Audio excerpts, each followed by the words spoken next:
Your childhood does not define who you are as a person today. The Mother I Needed. Part 3.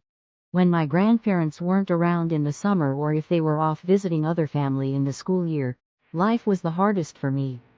My mom and dad seemed to fight constantly. I have a few good memories of us camping and fishing in the mountains, of us crabbing at the bay or us watching cartoons and lounging on the couch smashed all together. When they were fighting though, my world stood still. I didn't understand what the fights were about, why my dad used nasty language to call my mom bad names, why the violence of him hitting her or chasing her through the house was happening so often. We, my mom and I, walked on eggshells most days when he was home and drinking. He had a short fuse, and Mom would get the worst of it. I only made my dad mad enough, I think, to hit me.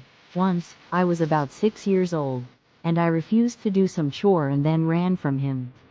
I made it almost over the neighbor's chain-link fence when he got me and hit me with a belt. I remember being so embarrassed trying to find clothes to cover my legs and arms so that I could go to school and not draw attention to myself. If I were to say anything to teachers or counselors at school about what happened at home, Mom and Dad would have killed me. At least that's how it felt at a grade school age. This was back in the 80s and early 90s. Most people had a mindset of not to get involved in others' problems and chaos. At church or at school, family functions, they all had to know what was going on by how my mother acted or catered to my father, but no one intervened. My grandparents tried to talk to my dad, but they too came from a time not to get involved in someone else's family affairs, and they would prey on it or focus on the positives. Schools would press charges and ultimately remove the child from the home, but very few kids were empowered to tell all and tattle on their home life. Fear of school and family were totally different back then compared to what I think happens now.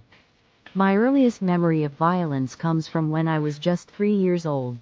I'm in my 40s now, so it completely surprises me that I can still vividly remember.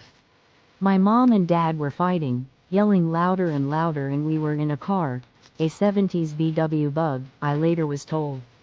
Something was wrong with the front passenger seat and me, and my mom were in the back seat.